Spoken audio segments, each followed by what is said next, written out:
8:42 de la mañana, 7:42. Un placer a aquellos que se incorporan saludarles a esta hora de la mañana en tiempo de tertulia con Luis Valcarce. ¿Qué tal? Muy buenos días, Luis. Carmelo, ¿qué tal? Buenos días. Muy buenos días. Y con Sergio Heras, desde las 7 en punto de la mañana, que ya nos trae a colación los principales asuntos del día. Y hoy no se van a poder ustedes quejar, un 4 de agosto y además en la víspera de un fin de semana, en pleno agosto y absolutamente repleto de noticias. La prensa abre, pues como comentamos al principio, en la mañana será, como decías, haciendo referencia a ese acuerdo en el gobierno de Aragón. La prensa recoge hoy y destaca esa gran cuarta alianza autonómica PP-Vox. Se contrapone esto con lo ocurrido en Ceuta, que ocupa varias de las primeras páginas de los periódicos hoy. Titula El Mundo que Sánchez veta el pacto PSOE-PP en la ciudad autónoma y los socialistas cambian así de opinión y frustran el acuerdo que estaba muy avanzado, que entregaba al PSOE varias consejerías, pero Ferraldo paralizó porque no es momento de pactos sino de vacaciones, decían. Seguimos con Sánchez porque más allá de las exigencias constantes que escuchamos estos últimos días de Esquerra y Junts, señala El País y La Razón que es el propio PSOE es el que trata de pedir a ambos partidos catalanes que la rebajen. En Libertad Digital, Manuel Llama señala la cifra de 100.000 millones de euros como la factura por investir a Sánchez presidente. The Objective, por su parte, asegura que parte del cupo que exigen los independentistas con la financiación autonómica la reduciría en un 12% en el resto de autonomías. De cualquier forma, a los socialistas les podrían crecer los enanos dentro de casa, podríamos decirlo así, ya que recoge El Mundo la presión que Podemos está ejerciendo para tener ministros dentro del gobierno, algo que, a lo que Yolanda Díaz el otro día eludía responder por el momento. Mientras todo esto ocurre, ¿qué está haciendo exactamente el gobierno o en qué situación estamos? Pues hoy los medios también nos dejan varias pistas. ABC publica que España ahora mismo es el país de la Unión Europea donde las grandes empresas pagan más impuestos y lleva también como noticia que el gobierno solo ha ejecutado hasta el mes de junio de este año el 16% de los fondos europeos que tenía previsto para este 2023. Voz Populi, por su parte, recoge que España debe pagar casi 20.000 millones de euros solo en intereses de la deuda en lo que queda de año, y El País lleva que Trabajo amenaza a Globo, lo contamos también esta mañana, por emplear falsos autónomos, y desde Inspección apuntan a que la empresa está incumpliendo la legislación y aseguran que más allá de las sanciones económicas acudirán a la vía penal. Otra cuestión, la de consumo, que precisamente ha abierto un expediente contra varias compañías de vuelo de bajo coste por el cobro de ese suplemento por equipaje de mano a los viajeros en cabina. Bueno, y ayer hacía su reaparición estelar el señor Tezanos. Ayer la hacía con el CIS, ese CIS que, por ejemplo, titula ABC que los últimos días de campaña electoral mermaron el voto de Feijóo, según Tezanos, y ese mismo tracking lo titula El Mundo como escandaloso, ya que lo hizo en tiempo de descuento, a día de hoy es irrelevante, pero en la recta final de la campaña tenía bastante valor. 27.000 entrevistas entre el 13 y el 22 de julio, y por ello, igual que pueden leer en Libertad Digital, se lanzan dos preguntas. ¿Para quién era ese estudio y para qué sirvió exactamente? Muchísimas gracias, Sergio. Luego te escuchamos a partir de las 10 de la mañana en el boletín informativo y os lanzo precisamente estas preguntas antes de irnos, que por supuesto lo vamos a hacer, a Colombia. Carmelo, que además eres tú quien firma la información en Libertad Digital. ¿Crees que Tezanos se ha puesto ya en la piel o en la tesitura de que va a haber una repetición electoral? Porque yo no entiendo. Yo creo que la función del estudio era distinta, que fueron los trackings del PSOE durante la recta final y lo más importante de la campaña. Y no me cabe, pero vamos, ninguna duda de eso. Y sorprendentemente, además, resulta que si te informas bien, lo que hizo Tezanos no fue ilegal. Fue completamente inmoral, pero no es ilegal. Sí. Pero vamos, el objeto de un estudio que dibuja la evolución del voto los últimos días con una barbaridad de entrevistas hechas día a día, sacando datos todos los días, para publicarlo 2 semanas después de las elecciones. Es que no se lo cree nadie. O sea, bueno, ahí... Yo creo que tampoco se lo creían en el PSOE, porque de hecho, menudo tracking diario que daba ganador a Pedro Sánchez. Ya, pero que decir, bueno, eso es o sea, no acierta ni a 2 horas de que se cierren las urnas del 26J, de lo de Tezanos es. Pero ese es escandaloso. El dato que nos llega a nosotros ahora. Escandaloso. Es decir, los datos pormenorizados día a día de una barbaridad es que ha hecho 27.000 entrevistas en esta encuesta. Además, cosas que llaman mucho, al menos a mí me da mucho la atención. La encuesta reconoce, lo pone ahí, que la previsión que tenía la encuesta eran 13.500 entrevistas y acaba haciendo 27.000. ¿Y por qué? El doble. Nadie sabe. Entonces, esas son cosas... No, aparte era una encuesta delirante. Por un lado te preguntaba quién cree que va a ganar las elecciones. Entonces ahí la gente decía, pues, Alberto Núñez Feijóo. Y después decía, ¿quién le gustaría a usted que ganaran las elecciones? La verdad que tú de eso sabes más, pero a mí la verdad que me parece unas preguntas delirantes. Preguntaba intención de voto. Quiero decir, no es un estudio de cómo están, qué percepción tiene. No. Usted a quién va a votar y, en el caso de que haya votado por correo, ¿A quién ha votado? En la redacción de OK Diario decíamos, la próxima pregunta que tiene que hacer Tezanos es ¿quién quiere que sea el próximo presidente del CIS?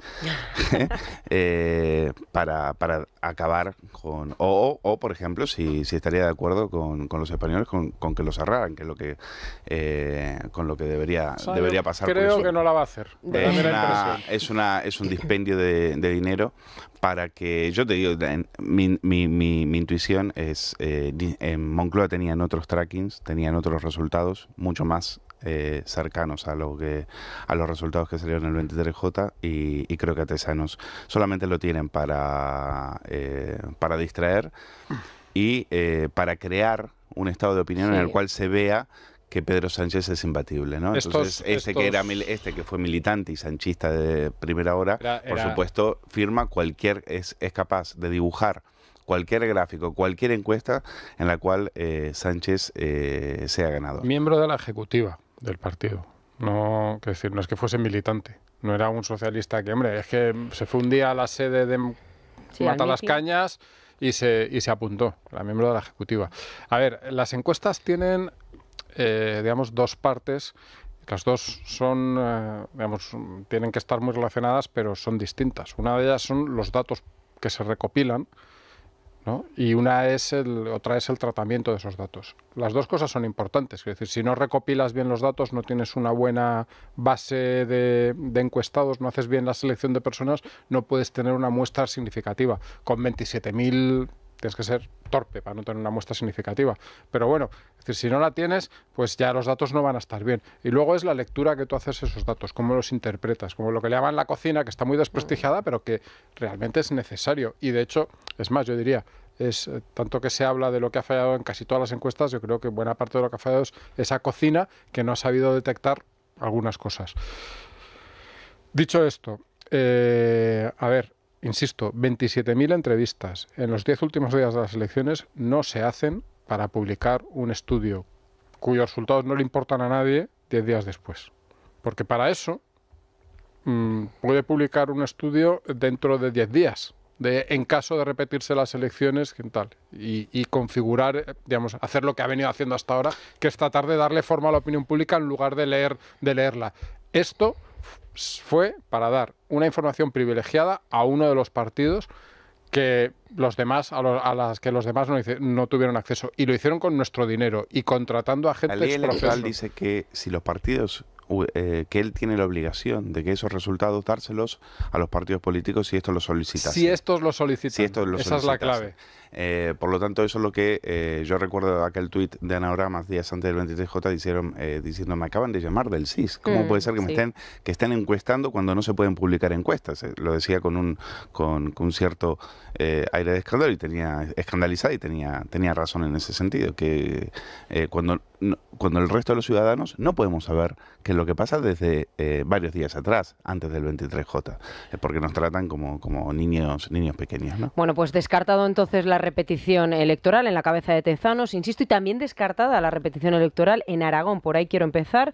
Ese principio de acuerdo, comenzó a plantearse esa idea a la tarde, pero ya cuando yo me acosté ya estaba...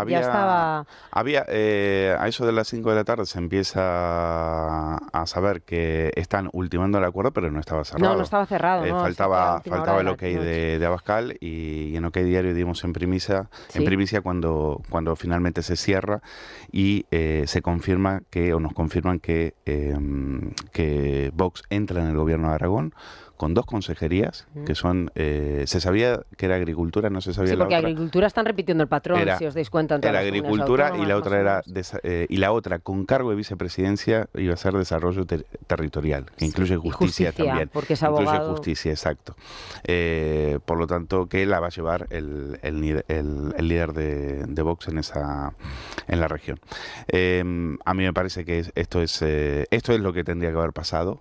Yo creo que de esto también se habló en aquella cita secreta que tuvieron Feijóo y Abascal, de acelerar los pactos autonómicos, rectificar después de la pésima y nefasta campaña que hicieron en este sentido, de ignorarse, de atacarse y incluso de llegar a decir públicamente, como hizo el Partido Popular, de que no eran un socio preferente para ellos, de ningunearles. estamos viendo, después hablaremos quizás de lo Sí, que está no, pasando claro. en Ceuta. Lo del, una cosa va ligada a la otra. Lo de Ceuta, efectivamente, Ceuta No es se el puede hablar de Aragón si no hablas de es Ceuta. la otra cara de lo que ha pasado, la cara nefasta Es de la lo que ha cara pasado. de la señora Guardiola en un primer momento, Mira, porque luego también venía viró. pensando exactamente en eso, Sara. Sí. O sea, es el Guardiola, Sí. el Guardiola ceutí. No, Quizá, voy a decir una cosa, quizá antes es Vivas que Guardiola, porque Vivas viene ya no, de es lejos que a Vivas estas fue críticas, mucho más por allá eso. que Guardiola. Vivas llegó a apoyar con su abstención la declaración de persona no grata de Santiago Abascal en Ceuta. Vivas es el que se rompe el espinazo cada vez que Pedro Sánchez va ahí y a poner la alfombra roja y a decirle mi querido presidente. Pero retomando con Aragón y doy paso a Carmelo, ¿consideras proporcionado al final hasta dónde se ha llegado, teniendo en cuenta la proporción que ellos tenían, 28 Partido Popular y Vox, la representatividad, que es lo que en un principio Feijóo explicó, acordaros, cuando estábamos con los pactos municipales y autonómicos, hablaba mucho de la proporcionalidad, es decir, tienen que pedir en base a lo que ellos han obtenido. Solamente antes Sí. darle la palabra a Carmelo, que la situación en Aragón tampoco permitía mucho más. Es decir, es verdad que ellos querían que Ascón, que hubiese preferido gobernar en solitario, con O el apoyo Baleares, de Teruel existe y la abstención de Vox, pero Teruel le dijo, si Vox entra en el gobierno, nosotros no te vamos a apoyar, y Vox le puso sobre la mesa, nosotros no vamos a abstenernos bajo ningún aspecto. Por lo tanto, sí o sí, en ese escenario sí necesitaba el apoyo de Vox. Carmelo. En principio, 28, el PP sacó 28 diputados, Vox 7. sacó 7, es decir, el PP tiene 4 veces los diputados de Vox. Si les han dado 2 consejerías, el gobierno tendrá alrededor de 10, ¿no? Mal calculo, más o menos, 9, 10 es lo que tienen los gobiernos autonómicos que no se inflan demasiado de consejerías. A lo mejor podrían tener alguna menos, pero bueno. Entonces parece un reparto razonable. Luego hay detalles ahí, pues la vicepresidencia. Sí, no, mira, a mí tampoco me parece tan importante eso. Es decir, no me parece algo fundamental y pues eso, parece un acuerdo razonable. Las consejerías que se reparten también, dentro de un poco el enfoque que han tenido los partidos, también parecen razonables. Sí. Agricultura es un tema en el que Vox ha puesto mucho y, ha puesto bandera yo creo que tiene mucho voto de ese mundo rural que efectivamente se siente atacado por muchas de las políticas que está llevando a cabo la Unión Europea y sobre todo Pedro Sánchez.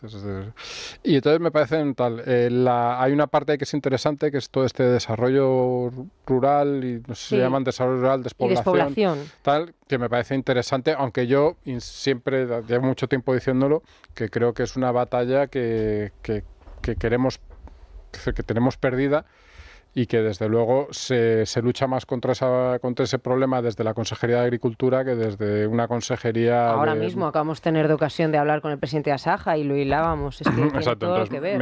me parece que es algo que bueno, en fin, yo creo que el fenómeno de la migración a las ciudades lleva en marcha 10.000 años y no le vamos a dar la vuelta justo ahora. Percepción personal, pero bueno, esa ya es otra cosa, pero bueno, sí, que son consejerías que es razonable, o sea, que parece que están dentro del foco de cada uno y me parece un acuerdo razonable. Pues sí, la lástima de esto es que todas estas cosas no se hayan, por unas razones o por otras, no se hayan podido hacer con normalidad antes o después de las elecciones generales, y que yo creo que al final han tenido un impacto en las elecciones generales y en lo que ha ocurrido al final, que yo sinceramente, como en otras muchas cosas, me he equivocado, pensaba que ese impacto no iba a existir, porque llevamos ya varios comicios 28M, sobre todo, en los que no existía, pero resulta que sí ha existido. A tenor de lo que está diciendo ahora mismo Carmelo, ¿creéis que efectivamente, si por ejemplo en Aragón, estoy pensando también en Baleares, en Extremadura evidentemente, después de todo el capítulo Guardiola, que lo vamos a dejar si eso os parece al margen, o Murcia, que también hay que decirlo, eso sí que no tiene visos de arreglarse fácilmente, si lo hubieran hecho a imagen y semejanza de Comunidad Valenciana, del señor Mazón, que no recuerdo bien, pero fueron cuestión de días que llegaron a un pacto con Vox, claro, ¿no hubieran sido penalizados tanto en las urnas? Yo creo que estoy absolutamente convencido, y de hecho lo que hemos visto en Aragón es fruto de eso, es fruto de una rectificación, es fruto de haber dicho nos hemos equivocado, con esta estrategia que, como tú comentabas en tu editorial, tú no puedes ir diciendo que vas a derogar el sanchismo y al mismo tiempo decir que quieres pactar con él y ninguneando y diciendo que tu socio a la derecha es homófobo, xenófobo y demás. Es verdad que también el tema iba por barrios. Tú te ibas a Valencia y, por ejemplo, en una entrevista que le hicimos a Carlos Masón decía que Santi Abascal era un referente para él. Masón es amigo de Santiago Abascal y esa fue una de las razones por las cuales se llega tan rápidamente a un pacto express que en Génova no gustó nada. Recordemos las afirmaciones poco afortunadas de Borja Semper, sí, por ejemplo. Luego después se llega a un acuerdo en Baleares, un acuerdo que tiene, desde el punto sobre todo para acabar con la dictadura catalana, tiene un alcance extraordinario y ahí también se logran poner de acuerdo. Y luego después tienes todo lo otro, el esperpento en Extremadura, lo que estamos viendo ahora en Ceuta con un Vivas que prefiere pactar con el Partido Socialista, un Partido Socialista que recordemos que en sus filas tiene a una exministra llamada María Antonia Trujillo que defiende que Ceuta y Melilla deben pertenecer a Marruecos, deben ser entregadas a Marruecos. Y Vivas, el Guardiola ceutí, prefiere pactar con el Partido Socialista antes que con Vox y declarar persona no grata. No solo con el Partido Socialista, prefiere pactar con el Movimiento Ciudadano de Fátima Ahmed, la xenófoba Fátima Ahmed. Digo xenófoba porque les invito a que vean el meeting del 2014 en el cual carga contra los judíos. Pues prefiere hablar con la chica de Sumar, con la chica de Yolanda Díaz en Ceuta, que con Vox. Pues justicia poética. El sanchismo en esto ha sido coherente. Sánchez ha sido coherente. Con Feijóo a ningún lado. Pues ahí tiene la respuesta. Esto es lo que pasa cuando tú no tienes claro por dónde quieres ir. En Aragón, rectifica si lo tienes claro, pues muy bien. Pacto se cierra perfectamente. Lo decía Carmelo, un acuerdo totalmente razonable. En Vox están contentísimos, han conseguido una vicepresidencia que puede ser más pomposidad que otra cosa, pero están encantados. Están encantados. Y así se saca adelante un gobierno y no tienes insultando a los votantes todo este tiempo, como están haciendo en Murcia y demás, con el riesgo de ir a elecciones, lo cual ya sería catastrófico. Ya lo pagaron el 23J, parecen haber entendido la elección. Espero que para los próximos pactos hayan entendido por dónde tienen que ir los tiros. Yo esta mañana me quiero quedar en Ceuta, si os parece, porque leía esta mañana unas declaraciones de Vivas en el Faro de Ceuta, en el periódico regional, absolutamente lamentables. O sea, hacían un flaco favor de ser cierto lo que él decía. Él decía que es un gran acuerdo, el que ya tenía prácticamente cerrado con el Partido Socialista, un gran acuerdo, como plantea Feijóo también al Partido Socialista en determinados temas, es decir, lo ponía en la misma tesitura que él, que solo necesitaba contar con el placet de la calle Génova, pero él estaba absolutamente convencido porque él había palpado ya el sentir y estaba absolutamente convencido. ¿Creéis que en Génova sabían del acuerdo entre Partido Popular y Partido Socialista? Esto nos lo preguntábamos también cuando esas famosas declaraciones de Guardiola que tú mencionabas, Luis, aquello de que Vox era un partido xenófobo, homófobo y que traía que estaba en contra de los inmigrantes, creo que es lo que decían la señora Guardiola. Si también Génova sabía de las intenciones de Guardiola, porque Guardiola estuvo a punto de provocar una repetición electoral en su tierra. ¿Génova sabría de las declaraciones de Vivas? Bueno, yo no lo sé. Nosotros, es verdad que en OK Diario filtramos unos audios en los cuales se escuchaba el asesor que tenía en ese momento, Santiago Martínez Vares, el asesor áulico de Guardiola, decir que con Vox que a Vox no se lo iba a perdonar jamás, unas declaraciones durísimas, ¿no? Que explicaban mucho de lo que decía Guardiola. Guardiola decía que por principios ellas no iba a pactar. Son palabras muy similares a las de Vivas. Al final Guardiola se la tuvo que tragar con patatas, sus palabras y sus grandes principios, y Vivas verá lo que tiene que hacer. Yo creo que sí, que eran, es decir, los acercamientos de Vivas al PSOE llevan años, llevan décadas. Solamente pactó con Vox en los presupuestos del 2020, pero por lo demás nunca ha ocultado su acercamiento y hasta su veneración por el Partido Socialista, como cada vez que le iba a visitar Pedro Sánchez. Por lo tanto, yo creo que sí, en Génova sabían perfectamente lo que había, pero me parece que haber apoyado una declaración no grata llevada a cabo por una islamista como Fátima Ahmed, con conexiones con el islamismo, amiga íntima de Tariq Ramadán, que es el nieto de los fundador de los hermanos musulmanes en Egipto. Bueno, acusado de varias violaciones. Que tiene casos, enfrenta casos judiciales de violaciones en varias partes del mundo. Pues esa es la clase de personas con la cual prefiere pactar Juan Jesús Vivas, pues muy bien. Entiendo que si Génova no lo sabe, pues que se informen, ¿no? Que alguien le reporte lo que está pasando. No sé hasta qué punto, o sea, no lo sé, y lo primero que tengo que decir es que no lo sé, por lo tanto especulo, no tengo datos. Hasta qué punto Génova sabe este tipo de detalles, digamos, hasta dónde están enterados, por así decirlo. Me da la impresión, y insisto en que es una impresión que no mucho, porque lo que hemos visto durante este periodo, desde las elecciones de mayo hasta ahora, es que Génova daba mucha libertad a sus varones para cada uno de los pactos. En algunos sentidos, como en Valencia, podía no gustar, no tal, pero que ha habido al menos respeto a la autonomía de los varones. Hasta que la situación al menos ha llegado a un punto, como fue el caso de Extremadura, en el que parecía bastante insostenible, parece ser, da la impresión de que se ha respetado, pues eso, la forma de gestionar en cada una de las autonomías, que es lo que creo que está intentando hacer, y podemos discutir luego si con mayor o menor acierto, Alberto Núñez Feijóo, que no en vano era un líder autonómico que disfrutó de toda la autonomía que quiso, porque además como le respaldaban 4 mayorías absolutas, pues a ver quién le tosía, ¿no? Entonces, a mí me da esa sensación. Yo creo que el caso de Ceuta es bastante grave. Y creo que hay cosas, hablabas tú antes de ese asesor de María Guardiola, Martínez Vares. Hay cosas que se escapan a lo que entendemos todos por política y que muchas veces influyen más en la política de lo que pensamos, ¿no? Por ejemplo, la presencia de una persona que era obvio que tenía un problema, algún tipo de problema personal. Es decir, no era esos audios que desvelasteis en OK Diario, no eran unos audios que hablasen de nombre, es que dicen no sé qué de tal, ¿sabes? Era algo en lo que se veía que había una posición personal que llevaba una posición política, pues por razones, yo qué sé. Es que iba a decir una broma, pero que a lo mejor no se entendía bien, así que no nos podemos. En Extremadura, sin ir más lejos, hace unas legislaturas estuvo gobernando el Partido Popular, porque los 2 únicos diputados que había de Izquierda Unida, en lugar de apoyar al PSOE, apoyaron al Partido Popular en su día. Y aquello se explicaba porque esos 2 señores, y Izquierda Unida en general, odiaban personalmente y particularmente y meticulosamente al PSOE, porque el PSOE les había tratado siempre como el último... Bueno, ¿cómo decís? En Argentina creo que hay una expresión que es el último orejón del tarro, ¿puede ser? Probablemente.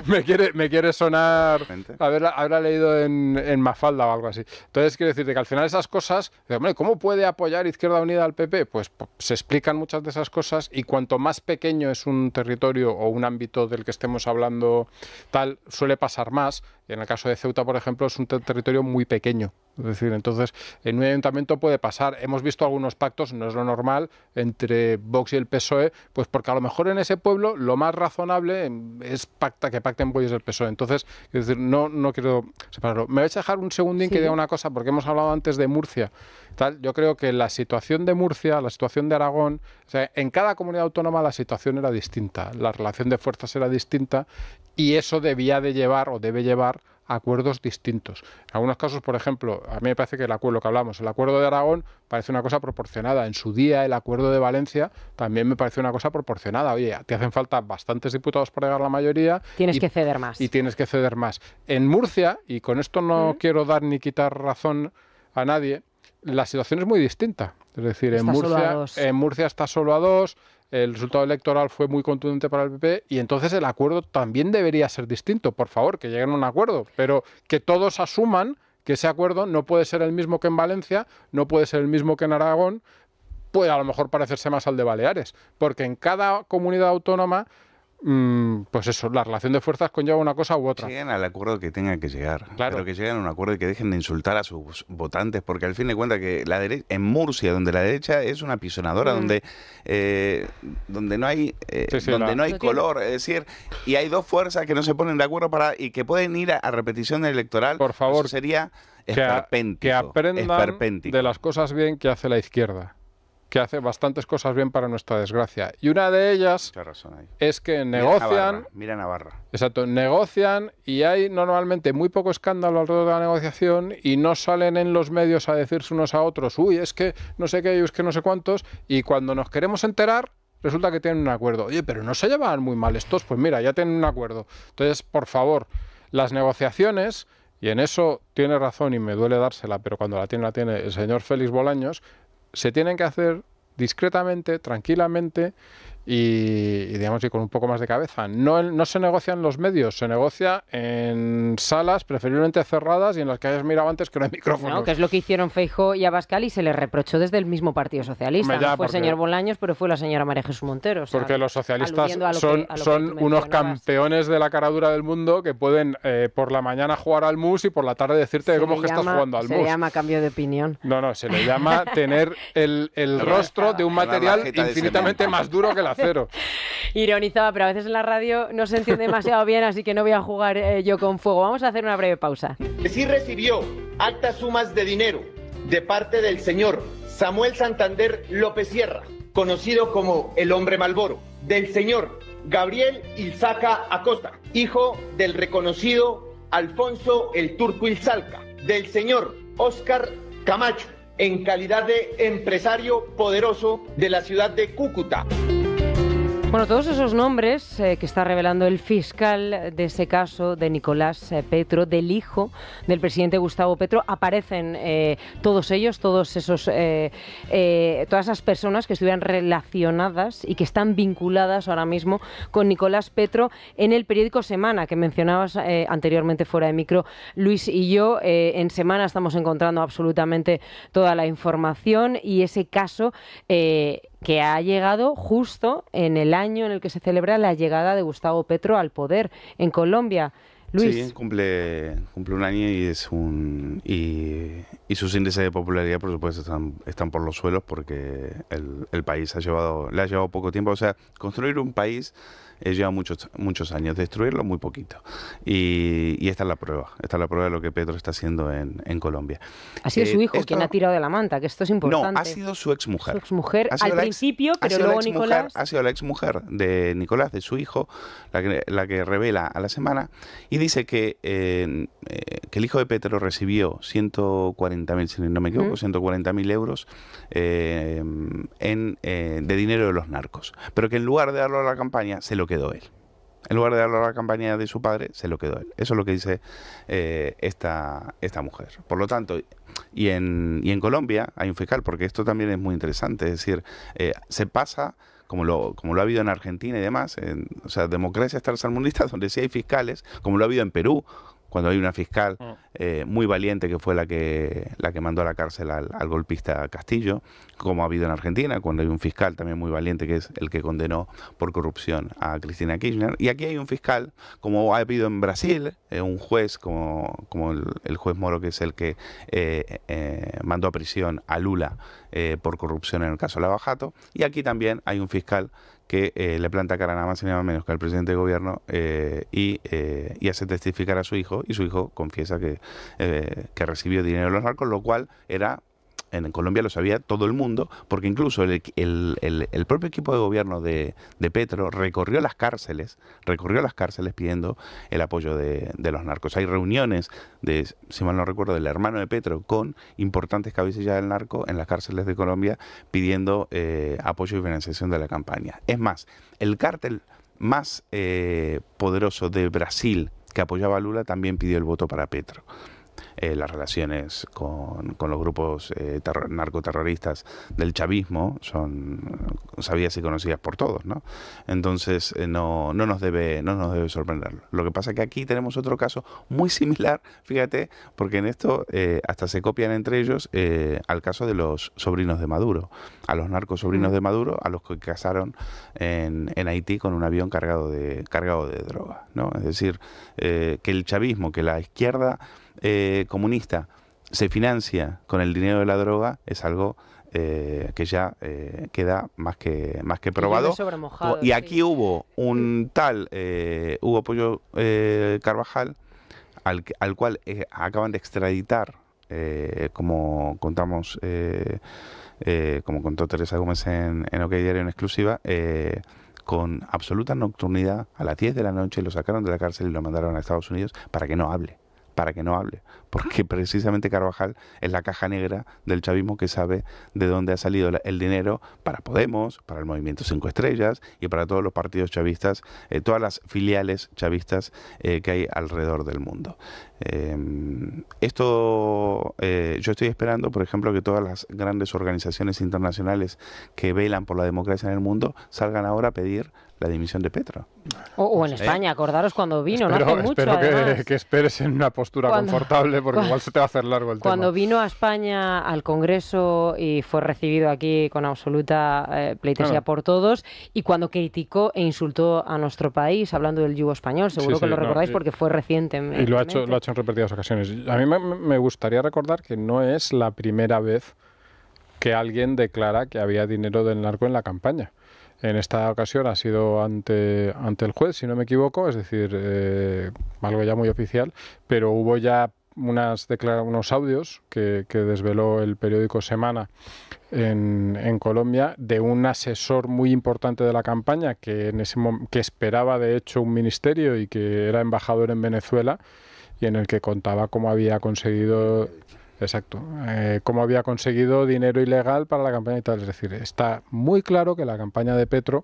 Él no señalaba al narco, pero sí decía, no me hagan decir a mí de dónde saqué 15 millones, creo que eran 15 millones de dólares. Una cantidad importante. Era una cantidad muy importante que se lo decía precisamente a Laura Sarabia, que era la mano derecha de Petro. Ese fue el primer escándalo que deja tambaleando a Petro, ¿no? El caso de sus dos asesores, el de Laura Sarabia y el de Antonio Benedetti, que eran sus manos derechas, eran sus personas de máxima confianza. Y los dos con un papel importantísimo en la campaña. Y les tiene obligado por este escándalo, por el escándalo de los audios de Benedetti, que sintiéndose perjudicado por Petro, porque Petro lo mandó de embajador a Venezuela cuando Benedetti lo que pretendía era ser como mínimo ministro por la influencia y por el peso que tenía en el equipo de campaña de Petro. Y por el dinero que había conseguido, pues como él decía en los como audios. él decía, incluso hasta llegaba a recordar que incluso se reunió con el jefe de Prisa.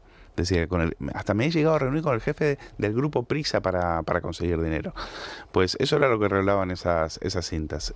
15.000 millones de pesos, decía. Si no es por mí, no ganan.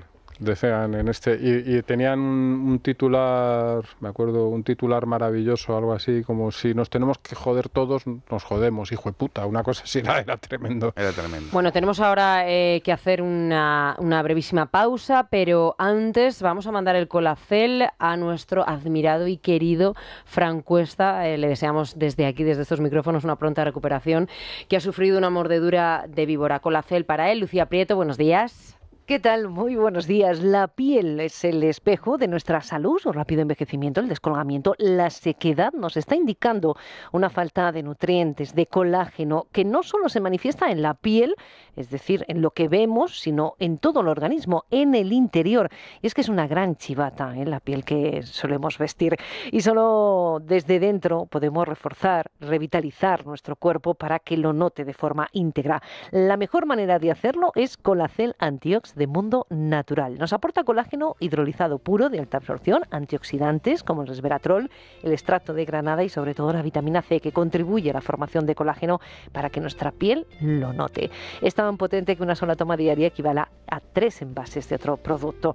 Así son en Mundo Natural, así que pregunten a su farmacéutico dietista, llamen al 914460000 o si lo prefieren www.parafarmaciamundonatural.es. Y ahora nos vamos a ir a conocer las novedades en el Corte Inglés. Naya Pertusa, bienvenida, buenos días. Buenos días, pues llegan las ofertas límite al Corte Inglés, son ofertas para los más rápidos porque son poquitos días. Te voy a dar ejemplos, Sara. Increíble selección de productos al 60% de descuento en marcas de deporte como Under Armour, Adidas, Puma, Mountain Pro o Boomerang. También, por ejemplo, si necesitas un televisor, hasta el 30% de descuento en marcas como Samsung y LG. Y si buscas un smartphone, un teléfono, un smartwatch, por ejemplo, encontrarás hasta un 25% de descuento en marcas como Samsung, Xiaomi o también Oppo. Así que hay que ir a las ofertas límite del Corte Inglés en la tienda, en la web y en la aplicación del 3 al 6 de agosto. Bueno, hasta ahora ya pueden ir dándose prisa. A las 10 abren sus puertas en el Corte Inglés, así que tenemos todavía tiempo. Gracias, Naya. Bueno, que levante la mano de aquí, todos estos que me están acompañando. Ahora mismo se acaba de incorporar Luis Fernando Quintero, pero en el que acaso quien no ha agradecido haber dormido hoy con temperaturas algo más frescas. Si es que todos, interpreto que sí, por las horas habéis dormido aquí en Madrid. Pues se nota, ¿eh? Si no, no.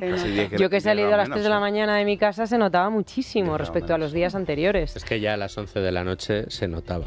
Se notaba, claro, ves, qué suerte, a las 11 de la noche. Yo tengo que dormir con la ventana cerrada porque si no los ruidos de la M30 no me dejan conciliar el sueño. Además soy mal dormidor. Pero esta mañana abrir la ventana, salir a la calle ha sido una maravilla. Estos días anteriores abrías la ventana y no notabas diferencia entre el interior y el exterior. La diferencia entre dormir con 29 y hoy a la mañana 15. Sí, Yo duermo siempre con el ventilador de techo, que es uno de los grandes inventos de la humanidad. Bueno, pues esta va a ser la tónica durante el día de hoy, durante el viernes, especialmente en el norte, en Galicia, en el Cantábrico, también en el interior, pero no así en Andalucía. Allí las temperaturas máximas subirán. Y también hay que decir que esta tregua que nos ha dado el tiempo, esa borrasca llamada Patricia, va a ser tan solo momentánea. En cuestión de horas va a volver a girar el tiempo y volveremos a temperaturas bueno, pues más normales en esta época del año, que para eso estamos ya a 4 de agosto. En Madrid 17 grados, no vamos a llegar a los 30, máxima nacional en Huelva y en Granada con 36 y la mínima 9 en Palencia. Luis Fernando, recobrarte. Sí, hay que recordar que lamentablemente en España la situación económica hace que más de 500.000 de empresas atraviesen problemas y puedan tener que cerrar por el repunte de los impagados, pero ante esta situación es importante contar con la mejor opción para tratar de recuperar, de recobrar esas facturas impagadas, y para eso tenemos Recobrarte, que es una plataforma de gestión de cobro ágil y eficaz. Sobre todo si eres autónomo o empresa, Recobrarte te va a permitir recuperar tu dinero y además sin tener que poner ni un solo euro, porque asumen la totalidad de los costes judiciales y extrajudiciales. Para tener más información hay que entrar en www.recobrarte.es o llamar al teléfono 900 90 90 10. Bueno, 27 minutos han pasado de las 9 de la mañana, con lo cual la bolsa ya ha abierto sus puertas. Ha abierto, lo hace en tono positivo después de 5 sesiones consecutivas a la baja. Está cotizando en 9.330 puntos con un impulso ligero, pero en positivo, del 0,26%. Hoy se esperan datos de empleo en Estados Unidos. Si son mejores de lo esperado, pues veremos más optimismo en los mercados. Si son peores de lo esperado, pues volverán a teñirse de rojo. Bueno, avánzanos algún señuelo para escuchar Tu dinero nunca duerme. Bueno, pues mira, tengo que decir que tenemos un programa interesantísimo este domingo porque nos va a visitar una experta en comportamiento en psicología de la inversión, y es un asunto que cada día está más presente en todos los foros de debate sobre finanzas porque tienen un poder enorme sobre las decisiones de inversión. Esto que decimos cada día los analistas, esperan para subir o bajar, el miedo, el comportamiento que tiene un inversor a la hora de tomar una decisión, de comprar o vender un fondo o una posición de las que tiene en cartera, tiene mucho que ver con el estado de ánimo que tienen, con el dolor que se siente a la pérdida, con la satisfacción que se siente ante una ganancia, y bueno, todo esto está muy estudiado, está muy reglado, y además si uno lo conoce es capaz de pelear contra las trampas que nuestra propia cabeza nos juega a la hora de tomar decisiones de inversión. Para muestra, un botón. Es habitual que cuando hay grandes caídas todo el mundo se asuste y venda posiciones y la gente quiera entrar en los mercados cuando vemos que están en rallies alcistas. Esto, traducido a Roman Paladino, es que no nos gusta ir de compras cuando hay rebajas y nos apetece ir a comprar cuando las cosas están más caras que nunca. Bueno, pues eso es lo que hacemos cuando vamos al mercado tradicionalmente y es una mala jugada que nos juega el cerebro. Paz Gómez Ferrer es una de las psicólogas de cabecera en Cobas Asset Management, nos acompañará este domingo y nos enseñará todo. Bueno, pues no se lo van a perder seguro nuestros oyentes, como nosotros tampoco. Te escuchamos el domingo. Feliz fin de semana. Muchas gracias, igualmente. Verónica Caso, ¿qué tal? Bienvenida. Buenos días, Sara. Bueno, hoy traigo una actividad, ¿no? Un sitio al que ir, que es Valdeverdeja, en Toledo. Fíjate que va a celebrar la 7ª edición de Música y Velas. Son 20.000 velas que van a poner por todas las calles del pueblo, acompañado de música en vivo, un único día, este sábado a partir de las 8 de la tarde, así que es un momento único para que se apaguen las luces, se enciendan las velas y disfrutemos de esa actividad. Ailtasunak. Ereiskiz? Ereiskiz, diu. Què diu? Que tot prou bé. Tots tenim moltes dificultats. Nola és... Nola? Nola. Ja. I és? És, Nola és, Nola és, Nola és. No en tinc res. Doncs, quina clase de traductor es vostè? Perdón, ¿usted habla español? Sí, por supuesto. Mi madre era de Madrigal de las Altas Torres. Hombre, pues entonces, si le parece, podemos hablar en español. ¿Sí? Castellano, según la Constitución del Estado Central. Ay, hombre, bueno, seguro que los más cinéfilos, que tenemos de eso mucho en esta radio, han adivinado a qué película permanece esta secuencia, Los Autonosuyas, película de Rafael Gil, que está basada en esa novela homónima de Vizcaíno Casas y que colgaba ayer en la red social Twitter Santa Marta, nuestro Santa Marta del Pozo, y lo tachaba de absolutamente premonitorio este extracto de la película. Ya en los años 80, fíjense, ironizaban con lo de que 40 años después se podría llegar a pasar esta situación, una situación en la que sabiendo de antemano que dos personas se pueden dirigir en español porque se entienden en español ambos, ¿por qué hablar en diferentes lenguas, en lenguas cooficiales? Bueno, hemos querido contar hoy con el testimonio de Gloria Lago. Ella es la presidenta de la Asamblea por una Escuela Bilingüe. Te agradezco la deferencia que has tenido, Gloria, de atender la llamada de radio, concretamente desde la mañana de Federico. ¿Qué tal? Buenos días. Hola, buenos días. No, nosotros el bilingüismo obligatorio no es lo nuestro. Nosotros hablamos español. Somos una asociación que queremos que haya libertad de elección de lengua en toda España. Creemos que el bilingüismo es bueno si es voluntario, pero nosotros optamos por un sistema como el que se implanta en todos los países con cooficialidad. O sea, lo contrario de lo que tenemos aquí, poder ir a un sitio oficial y ver nuestro idioma junto con la lengua cooficial y que en la enseñanza se pueda elegir lengua desde el primer día en que llega el niño al colegio hasta que se va. Y bueno, a lo que me estabas comentando respecto a... Sí, el último caramelo. Los pinganillos y demás. Sí, bueno, la verdad es que no es una propuesta nueva. Ya hace tiempo que tienen eso en mente y obedece a un plan mucho más amplio. Hace 2 años empecé a elaborar un documental para mostrarle a la gente lo que había detrás de todo este tema del pinganillo, de intentar que sean cooficiales en toda España todas las lenguas regionales, y elaboré un documental que se llama Operación Babel. Lo puede encontrar cualquiera que escriba este nombre en internet y verá qué hay detrás de todo esto. Lo que está haciendo la señora Yolanda Díaz es un paso más, pero pertenece a un plan más amplio y en el que están implicados no solamente los partidos nacionalistas y el Partido Socialista, sino también el Partido Popular, también está ahí metido y bueno, se van a llevar alguna sorpresa cuando lo vean, les va a llamar la atención todo el entramado que hay detrás de esto, ¿eh? Bueno, ya no solo, efectivamente, era Yolanda, en este caso, la valedora de esa reivindicación, que, como bien decías, tradicional de Junts, de la Esquerra, sino que el Partido Socialista ha vuelto a mentir, a dar un giro, esos cambios de opinión, como decía Sánchez, dando por buena esta idea. La propia Isabel Rodríguez así lo reconocía ayer. Nunca pueden ser elemento de batalla. La lengua es algo que nos une a través del diálogo, de la palabra, y por tanto aquí siempre nos encontrarán a los socialistas en la defensa del uso de todas las lenguas.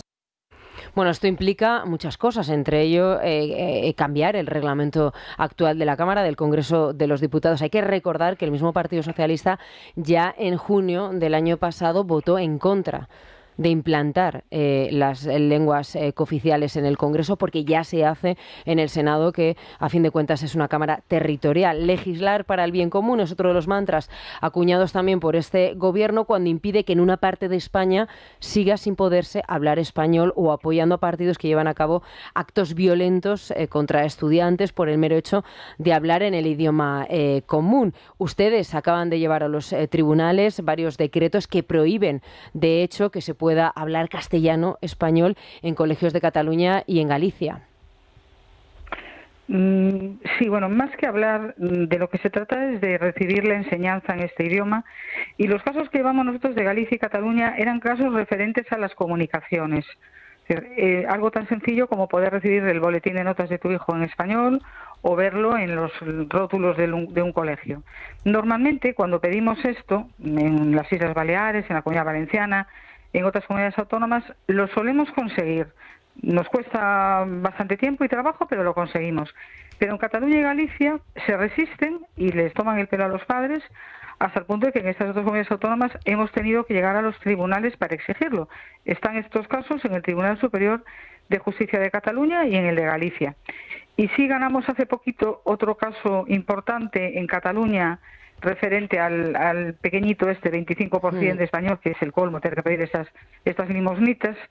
Y bueno, lo importante de este nuevo caso ganado es que fue el primero que se planteó en el Tribunal Superior de Justicia de Cataluña con la nueva ley. O sea que eso es un pequeño avance. Pero, a ver, a la hora de la verdad todos sabemos lo que va a pasar. ¿Cómo lo van a implantar? Si es que cada vez que tú quieres quitarle a los demás niños del aula parte de la enseñanza en su idioma, pues tenemos un problema, ¿no? Por eso nosotros insistimos tanto en que se pueda elegir, porque no se trata de restar derechos a los demás y de armar lío en los colegios, sino que cada uno tenga sus derechos reconocidos, ¿no? Pero es una lucha que está presente en todas las comunidades con lengua regional, en cada una a su manera. En el País Vasco, por ejemplo, la situación es muy, muy grave. O sea, se está imponiendo el euskera, que es una lengua tan complicada, a todos los niños. Los modelos con un poquito de enseñanza en español los están eliminando, con lo que eso quiere decir. Y en Baleares y en la Comunidad Valenciana, a ver si ahora con el cambio de gobierno conseguimos algún avance. Nosotros sí estamos esperanzados, vamos a darles ahí un tiempo para que cambien las cosas, pero en lo que se refiere a la administración en Cataluña y en Galicia las cosas están fatal. Y lo que se refiere a educación en Cataluña y el País Vasco, horrible. No sé qué habría pasado si hubiera pues ganado las elecciones el bloque que prometía acabar con este problema en Cataluña. Yo no sé cómo iban a abordar esto, no sé cómo lo iban a conseguir, pero lo cierto es que la cosa pinta muy mal, Nosotros estamos muy, muy preocupados.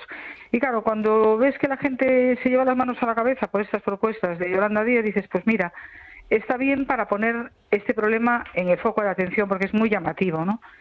Pero es que hay cosas gravísimas que están pasando todos los días. O sea, hace poco, pues una profesora de violín que llevaba 17 años trabajando en una escuela de música en Galicia fue despedida por no tener el C1 de gallego. En Cataluña, con los sanitarios, ha pasado y estamos llevando nosotros esos casos con Convivencia Cívica Catalana para intentar solucionarlo. Es decir, tenemos un problema con las lenguas enorme en España y solo se va a solucionar si esto se aborda con una visión amplia, viendo cómo se hace en otros países, que no somos los únicos que tenemos varias lenguas, y desde luego desde el Parlamento español. Esto no se arregla en las autonomías. Hay que conseguir una ley.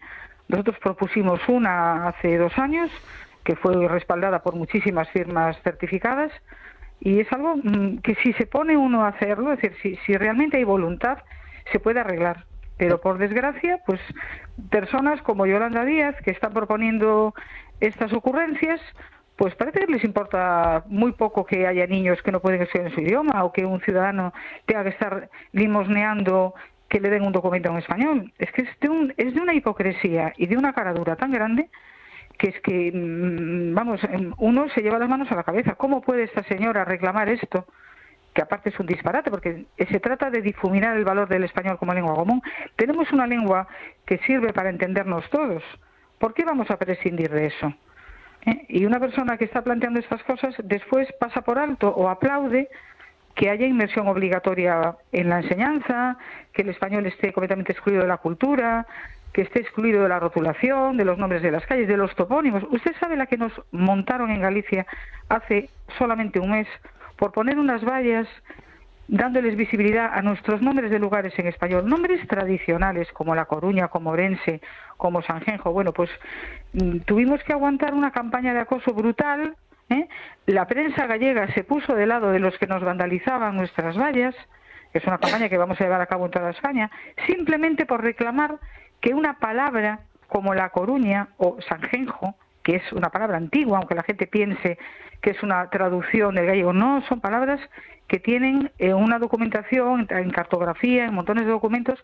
Nosotros no hacemos ocurrencia, nosotros reclamamos que nuestra historia, la historia de los nombres de nuestros lugares no se nos hurte. Y eso supuso pues una campaña de demonización, ¿comprendes? O sea, esa es la situación en la que estamos. No podemos ni siquiera pedir que nos dejen hablar nuestro idioma correctamente. Señora Lago, antes nos comentaba que usted estaba bastante esperanzada en que la Comunidad Valenciana, sobre todo, que seguía los pasos hasta las elecciones del 28 de mayo respecto al cómo acorralan a los castellanoparlantes, por ejemplo, en los colegios en Cataluña. Seguía esa deriva, afortunadamente, el 28 de mayo.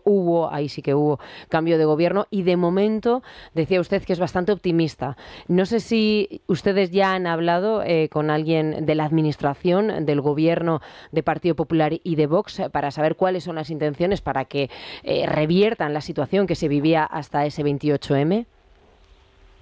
Pues mire, yo estas cuestiones soy muy sincera. Nosotros presentamos una iniciativa legislativa popular, conseguimos validarla con el cuádruple de firmas requeridas. Fue complicadísimo reunir todas esas firmas. El bipartito, el gobierno socialista nacionalista, intentó boicotearla para que no pudiéramos defender en el Pleno, pero después de muchas vueltas y mucho trabajo de nuestro equipo jurídico, hemos conseguido que eso se vea en el Pleno. Es decir, en la próxima legislatura, espero que en otoño, nosotros plantearemos esa ley en las Cortes. Y Vox y el Partido Popular tienen mayoría. Si lo quieren arreglar, lo tienen facilísimo. Solo tienen que votar sí. De todos modos, nosotros sabemos que el señor Mazón no es Feijóo. Es decir, él tiene ganas de arreglar esto. ¿Hasta qué punto lo va a arreglar? ¿Hasta qué punto va a implantar una libertad de elección de lengua real? Pues lo sabremos cuando voten nuestra ley. Y en cuanto a las Islas Baleares, ahí sí que queremos que van a patinar un poquillo más. Les planteamos un cambio, por ejemplo, en el Ayuntamiento de Palma, que se pudiera utilizar, o sea, que se respetara la cooficialidad lingüística. Y ahí sí es verdad que a propuesta de Vox, y lo aprobaron los dos partidos, va a haber un cambio en la normativa municipal y nosotros creemos que eso sí lo van a arreglar. Ahora bien, en lo que se refiere a la libertad de elección de lengua, lo dudo. Lo dudo mucho porque sería ponerle un espejo a la política lingüística de Galicia, que es del mismo partido, y no creo que se atrevan. Nosotros, desde luego, los vamos a empujar para que lo hagan y les vamos a ayudar porque, hombre, todos sabemos lo que pasa con el profesorado nacionalista, que es muy activo cuando se quieren cambiar las cosas. Van a estar de uñas y van a montarla, vamos, seguro que van a armar un buen lío. Y nosotros vamos a estar ahí para ayudar. Nosotros también tenemos profesores muy razonables y, bueno, intentaremos echar una mano para que puedan hacer las cosas bien. Pero yo ahí sí que ya no me mojaría tanto como en la Comunidad Valenciana. Dudo que lo arreglen del todo. Pero bueno, mejor vamos a estar, eso seguro. Presidenta de la Asamblea por una Escuela Bilingüe, Gloria Lago, gracias. De Hablamos Español. De Hablamos Español. La asociación Hablamos Español. Gracias. Un abrazo. Gracias a ustedes. Igualmente, buenos días. Bueno, como decía Isabel, Rodríguez es el arma arrojadiza, el que se ha introducido ahora, todo a raíz de Yolanda Díaz. Pero ayer a mí me llamaba la atención porque yo pensé que en ese caso iban a intentar evitar el tema en el Partido Socialista, y no, parece que no. Siempre es verdad, sí es cierto que hablaron de que, bueno, ahora mismo es complicado por el tema de la financiación, de que esto supone más dinero, y eso hay que verlo con todos los partidos políticos, pero no eran tan taxativos como en el mes de junio del año pasado, cuando directamente, ayer recordábamos el sonido de Héctor Gómez en el Congreso, cuando era el portavoz del Partido Socialista en el Congreso, negándose a que se llevara a cabo en el Congreso, imitando a lo que ya sucede parcialmente en el Senado. Ahora, la izquierda hará lo que le exija el nacionalismo, y lo hará encantada, ¿eh? Lo hará encantada, pues, sobre todo porque tiene la misma percepción sobre lo que tiene que pasar con la lengua, con el castellano en España, que el nacionalismo. Y de hecho, donde han gobernado, han hecho todo lo posible para arrinconarlo. El caso que Gloria Lago conoce muy bien es el caso de Galicia, que cuando gobernaba el PSOE con el BNG, le pusieron sobre la mesa a Feijóo un decreto lingüístico que, entre otras razones, la asociación de Gloria Lago consiguió frenarlo con miles de firmas, pero había auténticos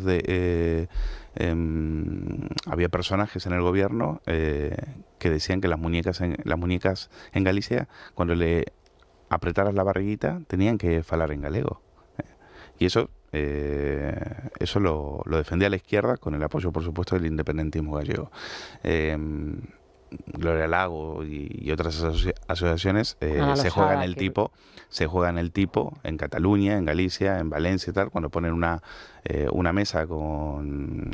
Pero son pocos, es poca sociedad civil, al final Hablemos Español, también la Asamblea Bilingüe, Ana Losada, también Sacabat. Ha habido varias, pero aquí a mí me da gracia cuando se habla de el miedo de la extrema derecha. Oiga, el miedo de la izquierda con las políticas lingüísticas. O sea, ¿qué más de extrema derecha? ¿Qué más qué más totalitario que la dictadura del catalán que implementa la izquierda de la mano del nacionalismo? En Baleares, en Valencia, en Valencia, Ximo Puig estaba convencido, había comprado el relato de los países catalanes. Entonces, la izquierda o recorremos el caso del niño de Canet. ¿Con quién gobierna la izquierda? ¿Con los que insultaban al niño de Canet? ¿Con los que decían, como me acuerdo ese profesor de la Universidad Autónoma de Barcelona, Jaume Fàbrega, que decía que se tenían que ir, que se vayan de Cataluña? Ya se están yendo muchos. O sea, es la izquierda. Si hay alguien xenófobo aquí, es la izquierda que gobierna con este tipo de personajillos. Yo lo he vivido en carne propia. Mi Trujillo, en un programa de televisión, la exministra socialista me dijo, vete a tu país. Es decir, si hay alguien xenófobo en este país, es la propia izquierda, a través de sus políticas de inmersión lingüística. Lo hacen de la mano de los nacionalistas, pero ni siquiera les tienen que exigir. Lo hacen encantados, porque están en la misma línea, que es destrozar este país y destrozar uno de sus principios básicos, que es la unidad lingüística. Que Rodríguez hable del tema de la lengua es lo que nos une, pues precisamente la lengua es lo que nos une. Todos hablamos español, afortunadamente. Todos la lengua es lo que nos une cuando ellas apoyan precisamente todo lo contrario. La lengua es lo que nos une y no se puede utilizar como arma arrojadiza, y por lo tanto vamos a dejar de utilizar la lengua que nos une para separar más. Para utilizar las otras lenguas como armas arrojadizas, que es lo que se está viendo. Hombre, el problema de todo esto, que me da a mí la impresión, es que mientras el PSOE está, pues eso, encantado de entrar en estas cosas, resulta que yo creo que a Puigdemont esto no le sirve de mucho. Y él mismo lo ha dicho hoy, y lo ha dicho en un tuit, y llevamos una noticia al respecto en Libertad Digital explicándolo. Pues ha dicho que esto es filibusterismo parlamentario, que no se cree nada y que poco más o menos que le toca el pie que se hable la lengua que se hable en el Congreso, lo cual, por cierto, sería coherente. Es decir, si es un Congreso de otro país, pues lo que hablen allí es cuestión de ese otro país, y no, lo lógico es que no te importe. Yo creo que se está hablando de una serie de cesiones que se están poniendo encima de la mesa porque Yolanda Díaz, el PSOE, piensan que pueden hacerlo, que les puede venir bien y que con eso pueden conseguir acuerdos. Y mi impresión, igual me equivoco y dentro de una semana todo esto ha cambiado, pero mi impresión es que Puigdemont, sobre todo, y algo menos Esquerra, pero sobre todo Puigdemont, está en otra pantalla y está en conseguir otras cosas, y no se va a conformar con que yo qué sé, pongamos por ejemplo en las comisiones parlamentarias se pueda hablar con... Sí, que esto es una cortina de humo y que también aprovechada por el Partido Socialista. Me refiero que lo que realmente quiere Puigdemont son otras cosas. Ya lo ha dicho, también lo ha verbalizado. Bueno, él no, pero sus amnistía... Y el Partido Socialista va a tener que bajar a ese barro si quiere la investidura. ¿Que son capaces de hacerlo? Sí, no me cabe la menor duda que son capaces de hacerlo. Pero que si se creen que con dinero... yo creo que en el resto de España y particularmente en Madrid tenemos todavía la fijación, como una especie de marco mental que no hay forma de que se vaya, de que el tema del nacionalismo se soluciona o al menos se aplaza con dinero. Miren, esa pantalla pasó hace muchos años. Eso pasó hace mínimo una docena de años. Ahora estamos en otras cosas y con dinero, oye, que si de paso se llevan la pasta, bien, pero con dinero no vamos a solucionar el problema. Es decir, si se creen que dicen, venga, condonamos la deuda y me haces presidente, están muy equivocados. Y la gente que piensa eso está muy equivocada. El problema es mucho más profundo, las demandas son mucho más profundas y, insisto, el PSOE va a tener que bajar a otro tipo de barro mucho más sucio si quiere la investidura. Yo también creo que están dispuestos a bajar, pues vamos a ver hasta dónde pueden llegar. Silvia, ¿qué tal? ¿Qué tal? A ver, han respondido nuestros oyentes y seguro que nos han planteado, como nosotras ya pronosticamos, alguna cuestión más. Cosas interesantes, como siempre. Hoy, satisfacción general, en nuestro contestador por después ese acuerdo. De Aragón. Eso es. ¿Y Ceuta? Bueno, sobre Ceuta no han opinado mucho, vamos a reconocerlo, porque hay estas dos cuestiones, la de Aragón y después vamos a hablar de lo que ha ocurrido esta madrugada también en Colombia, pero como decía, satisfacción generalizada, aunque eso sí, cierto enfado también, sobre todo porque consideran que este acuerdo ha llegado demasiado lejos, que debería haberse producido antes de las generales y que quizás eso hubiese ayudado al bloque de centro-derecha a obtener mejores resultados. Eso sí, aplauden muy mucho que el Partido Popular haya cedido a Vox la consejería en concreto de Agricultura. Una pausa y escuchemos a los oyentes. A ver, Silvia. Vamos con el acuerdo en Aragón. Preguntábamos si aquí en España sería posible algo semejante a lo que hemos visto esta madrugada en Colombia. El hijo de Petro reconociendo ante la Fiscalía que la campaña electoral de su padre se ha financiado con dinero del narcotráfico, procedente, por tanto, ese dinero es ilegal, irregular. En este caso, queríamos saber si aquí era posible que, no sé, como Cataluña, por ejemplo, que el hijo de algún golpista reconociese la financiación ilegal del golpe del 1 de octubre. Bueno, respuestas interesantes. El acuerdo del PP y Vox en la Comunidad de Aragón me parece muy bien, pero ese acuerdo tenía que haber llegado antes de las elecciones del 23 de julio. Han estado tirándose los trastos los unos a los otros y ese era el resultado final. Respecto al acuerdo para configurar el nuevo gobierno autonómico de Aragón, lo que me parece es que alguien ha dejado de hacer el bobo con la chuntarará y el par. Por supuesto que nos beneficia el acuerdo en Aragón, puesto que Aragón es un infierno fiscal. Me alegro de que Vox se haga con las consejerías de Agricultura, porque es el único que defiende al campo y a los agricultores y ganaderos, el único. No es cierto que la gente quiera irse a las ciudades. Lo que pasa es que se tienen que comer, porque aquí se está hundiendo el campo a favor de Marruecos y a favor de Mercosur. Es evidente que tendrán que irse donde puedan ganar dinero. Bueno, lo dice muchas veces don Federico, pero es que yo lo llevo diciendo mucho tiempo, que el Sánchez tiene una veneración por los países que tienen relación con la droga, como Marruecos y Colombia, Venezuela, etcétera, etcétera. O sea que lo que ha hecho allí el Petro, eso está ocurriendo aquí, y con los jueces que juzgan a los de la droga igual. ¿Qué pasaría si en Cataluña el hijo de uno dijera que el dinero, les han dado dinero para la campaña o para el golpismo? Uy, eso me parece poquito. A esos pueden recibir 1.000 millones de quien sean, lo dicen descaradamente y ya está. Y además, si se les va a quitar 100.000 de la deuda, pero que no se le ocurra a alguien del PP o de Vox llevarse un bote de Nivea de un supermercado, que tiene que irse de España y dejar la política. No es que aquí se financie con el dinero del narco, aquí se financia los golpes con el dinero de todos los españoles y prácticamente ha resultado gratis. Es más, cada vez resulta más gratis y es el dinero de todos el que encima nos roban. Bildu es de la ETA y la blanquean y la votan. Esquerra viene de Terrayure y mueve el dinero como le da la gana, para sus intereses, no para los catalanes. Pedro Sánchez hace lo que le da la gana con el CIS y los votantes de izquierda le siguen votando. Pedro Sánchez blanquea a Bildu y los votantes de izquierda le siguen votando. Pedro Sánchez da a su mujer ingentes subvenciones para profesora de no sé qué en la universidad y los votantes de izquierda le siguen votando. Aquí lo del hijo de Gustavo Petro se blanquea todos los días por votantes de izquierda y periodistas de izquierda. Bueno, recordemos que de hecho los golpistas han sido condenados por malversación también, con lo cual esto ya lo tenemos, no hace falta ni siquiera que sus hijos... Y el propio Sánchez se ha encargado de rebajarla. Sí, claro, en el Código Penal, esa es una de las grandes también, de los grandes artes de este gobierno. Vamos a hacer una última pausa y continuamos con la última hora de la información.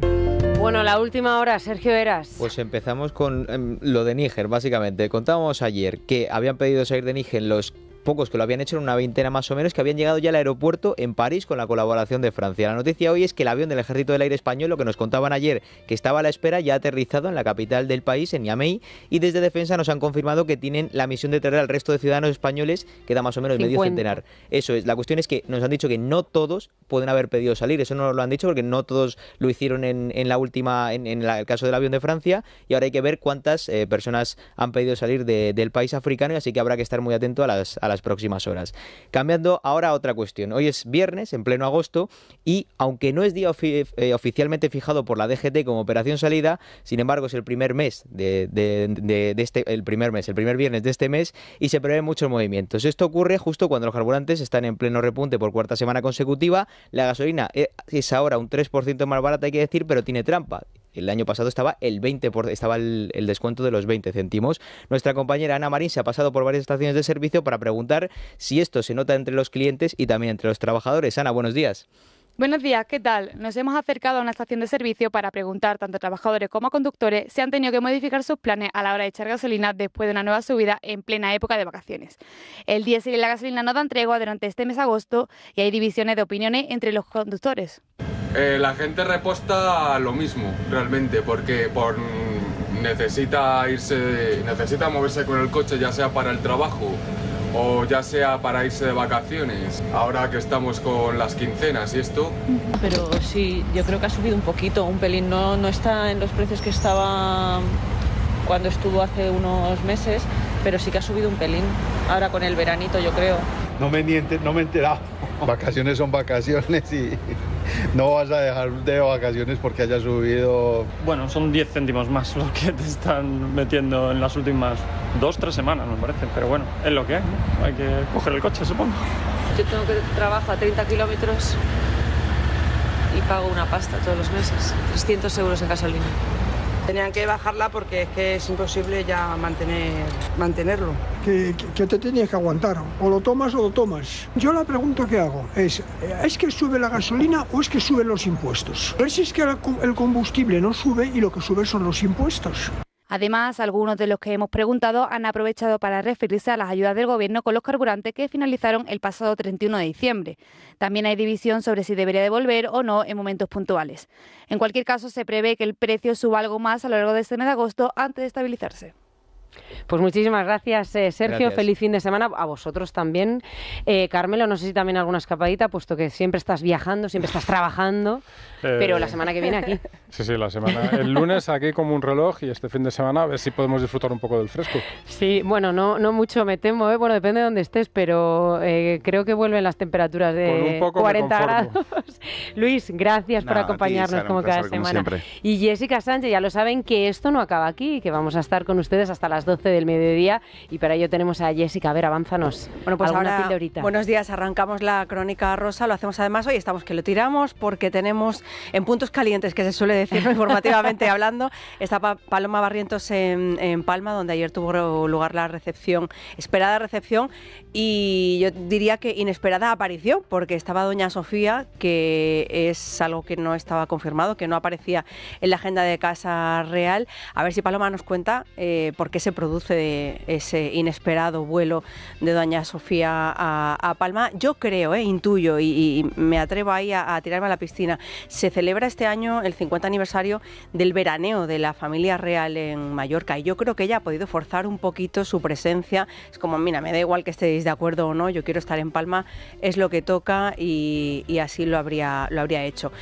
Espectacular la reina Leticia, no vamos a decir otra cosa porque... Sí, pero ¿cuándo no? El que la vestido noticia además era está precioso, en cuando no. aunque yo te diría que creo que el peinado no le favorecía demasiado o no me pegaba con el vestido. No sé lo que era, pero había algo que me chocaba. Sí, el flequillo, había ¿no? algo que no me terminaba de cuadrar, pero el vestido era muy bonito, como siempre. Hay guiño para la cultura y la artesanía mallorquina. En este caso eligió unos pendientes que estaban inspirados en el viento balear, bueno, estas cosas que dicen los diseñadores, pero el caso es que la diseñadora sí que era de allí. Y bueno, tenemos también toda la información referente al arranque de la gira de Luis Miguel por Latinoamérica. Fue anoche en Buenos Aires. Una maravilla, que te voy a decir, yo he visto 4 vídeos contados, pero la verdad es que está espectacular, flamante a los 53 creo que tiene, y bueno, yo creo que dará para mucho que comentar, porque además Paloma, si hay una incondicional como su canción estrella, esa ahora es Paloma Cuevas. Y bueno, tenemos más cosas, porque también Carlos trae hoy una noticia en exclusiva, podríamos decir, las primeras palabras de Genoveva Casanova tras ese susto que ha tenido en estos días, y bueno, pues yo creo que mejor que lo cuente él, nuestro colaborador, que ya en Chic tienen una crónica extensa, pero bueno, siempre nos deja alguna cosita para contar en la Crónica Rosa. Y luego, después de este tiempo de la prensa Barbie, como nos decía nuestro técnico, que siempre me saca una sonrisa, tenemos más, porque hoy es viernes, toca, bueno, pues hacer la agenda, ¿no? Incorporamos además en la edición de verano la música, así que vamos a conectar con Andrés Suárez, el cantautor gallego por excelencia, que tiene cita en Jerez de la Frontera justo mañana. Haremos una sección que se llama De Ruta durante los viernes del mes de agosto, para que nos cuenten los artistas esas paradas estivales que van haciendo en festivales y bolos puntuales. Y bueno, también tenemos los estrenos de cine con Andrés Arconada, también exposiciones con Encarna Jiménez y teatro con Ayanta Barili, así que yo creo que ya no se puede pedir más. ¿No? Vamos a estirar las casi 2 horas, todo lo que podamos. Pues muchísimas gracias, Jess, y con ella se van a quedar todos ustedes. Nosotros regresamos a las 7 el lunes. Gracias. Es La Mañana de Federico. Es Radio.